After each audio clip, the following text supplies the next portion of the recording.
contos, lendas, alcumes, e o plasmi en papel. Eu non vou contar ningún dos contos que conta David, que recolle neste libro, sino que vou contar outro conto que, bueno, para contribuir de alguma maneira, para predicar coa xerre. Era unha Navidad de un ano calquera, o día de Noiteboa, e reuníronse a cenar no bar da Julita en Portela. Estaba o cura de Portela, o cura de Córgomo, o cura bueno, os curas que había por aí, o vicario da parroquia de Xaguaza e o sacristán da parroquia de San Vicente. Unha vez que terminaron de comer, e ben comía, entre chupito e chupito, bueno, pois puxeronse a botar unha partida, o que era habitual, cando terminaban, e así pois foi pasando o tempo, e veuse casi a mañá encima, pero bueno, ao final pois deron por terminada a partida, porque para eles o día siguiente, que era o día de Navidad, era día de Garamullos. E entonces, pois bueno, levantaron a partida e cada un foise para a súa casa. O de Arcos, que era don Fabián, pois tiña misa en Arcos, na parroquia de Arcos, e chegou un pouquinho tarde. Estaba a iglesia abarrotada, decían as malas lenguas que non é que os de Arcos foran máis devotos que os de outros sitios, é que parece ser que mudábanse pola mañá, iban á misa e despois xa iban bodega por bodega para probar o viño novo. Aí na propia iglesia, na sacristía, estaba o sacristán de Arcos, que era Ben Xosei, xa te vin, e estaba o sacristán de San Vicente.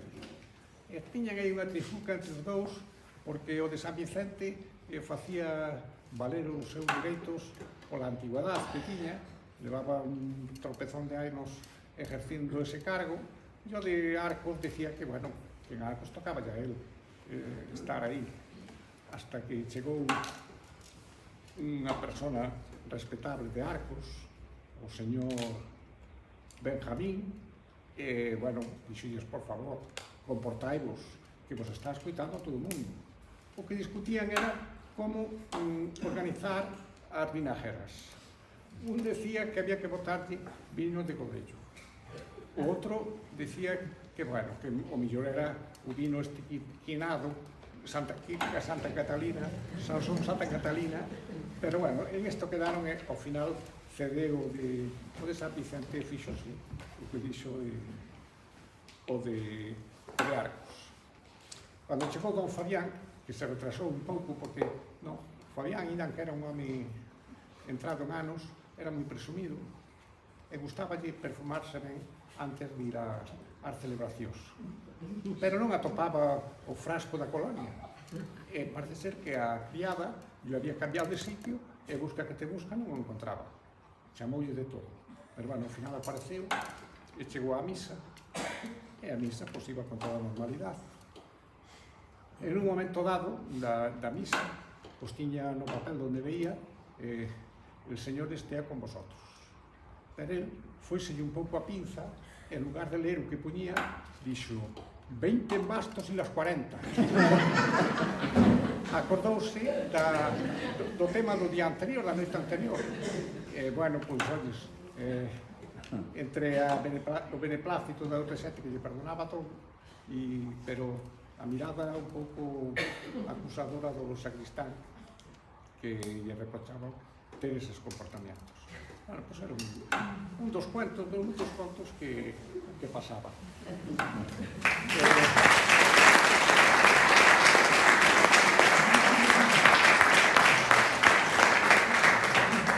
Decía David e Pepe que queríamos un museo comarcal.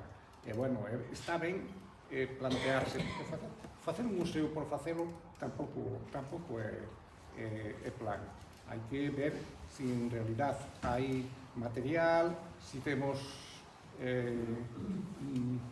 prospeccións arqueolóxicas, si o que a etnografía, eu, ahora mesmo, por exemplo, acordo en Bategodos, boas tardes, Don Valentín, hai un señor de Caldesinos. Estuve explicando hai 2 ou 3 días. Ele era, facía carros. Entón, explicábame pois a estreitoira, a cheda, os estadullos, todo eso o que forma parte dun carro. E digo, joder, eso desaparece por completo. Eso desaparece. E eso, pois é o que ten que ter un museo, pois para que non desaparezca. Villamartín, en iso, pois é un exemplo, a cantidad de covas que ten, pero eso ha se mantido gracias ao impulso dos de atrás. Pero non sei se se manterá demasiado tempo.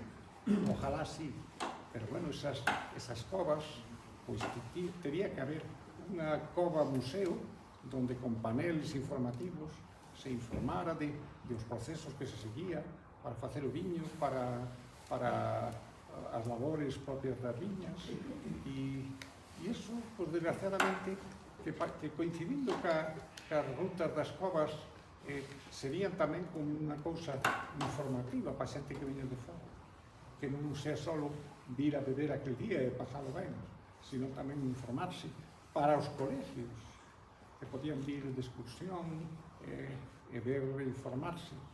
Entón, eu penso que material arqueológico e moito material etnográfico, pois claro que hai. Eu penso que algún día, pois sí que habrá, pero dá rabia que en todas partes haya un museo e aquí non hayamos tido a posibilidade de ter un. Por suposto que felicito a Pepe e reconozco, e o que lle ha costado do seu propio peculio particular manter e ter aí o museo que ten.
Pero o atrás de Galicia nacidos e reptiles.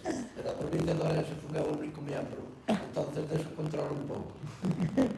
E esa zona, xunto con Vilariño de Conso, Prado del Valle e a serra toda do Invernadeiro, está a víbora fociñuda.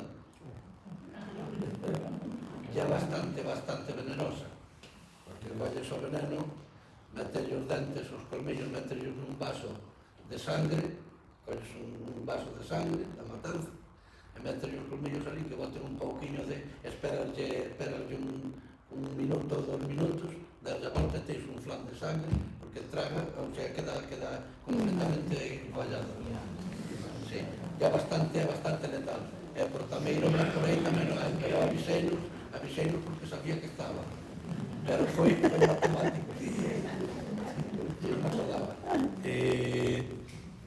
Lo que dice Antonio do museo, eu ainda quería dicir algo máis, é que é indispensable que os nenos e as nenas destes concellos daqui teñan un lugar onde ir a conocer todas esas cousas que manexaron os seus pais e seus abuelos. Oxe, por exemplo, eu recordo cando estaba no Fenosa, xa fai anos, que se organizaban todos os anos unhas excursións a diversos lugares para que os nenos desde pequenos se foran familiarizando co que había. Un ano iban, por exemplo, a CEDIE, outro ano iban a cooperativa, outro ano, pero así estaban programados por cursos.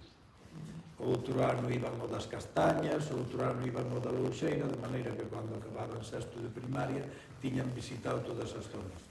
E realmente para os nenos e nenas, para que non se lle perda ese pasado e que se dean conta de que si ten un pasado que non se parece nada ao presente, estaría moi ben un sitio así para visitar, porque senón camiñamos a unha xeneración que vai descoñecer o que foron os seus ancestros. Nós sabemos de sobra como eran os nosos abuelos e as nosas abuelas e como vivían e como traballaban. Os nenos de hoxe, e non é culpa deles, apenas o conocen, non se fan idea de como era. Habendo un museo daríanse conta de, non sei, con paneles, imagínome que con fotografías e todo eso. Creo que é o momento, aunque non teño nada que ser simplemente apoiar a esta xente, os de Estudios Valdeorreses, un momentinho, por favor, que levan traballado arreo, levan dedicado o seu tempo, en moitos casos a mellor parte do seu diñeiro, para deixarnos o que temos. Poucas comarcas haberá en toda España que teñan un porcentaje tan alto de investigadores, de escarbadores, de científicos, que se dedican a desempolvar o pasado. E é unha pena que se perda eso no olvido. Gracias, Antonio. É que estaba pensando... Podes ir a opinar? Debe ter un millón museo en mineralógico da comarca. Se van de todos. Era o mellor museo histórico da electricidade. Pero se falei do negro, non conocemos o bom. Hai que falar do bom. Galicia é o país máis rico do mundo. Quanto máis de nós? Rica Basquetina, rica Basquetina bom. Máis de todo, contamos por el Atlántico. Sobre todo, buscar os ríos do país central. O que pasa que Santiago non ten ganado, dixo xa. Está lindo. De sobremanera que esta sea una de ellas.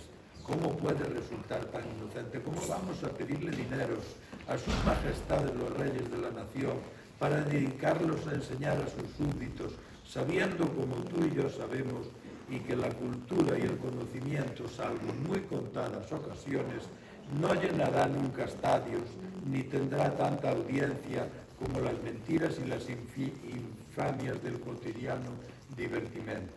El saber y el pasado, querido amigo Sancho, nunca marcará goles, ni llenará las carpas de sus majestades levantan para agasajar a sus vasallos con grandes convites que agradecerán al momento. Los dineros, buen Sancho, deben destinarse a aquellos asuntos que ellos, los que nos mandan, deciden son buenos y útiles para nosotros. Non quería... Isto casi é algo íntimo, pero non é tan íntimo como pode parecer, sin recordar a 3 personas que hoxe están aquí, aínda que non están presencialmente, que solían acudir ás nosas presentacións sempre. Meu amigo Paco, meu amigo Barrilo e miña amiga Gelines de aquí de Villamar. Moitas gracias.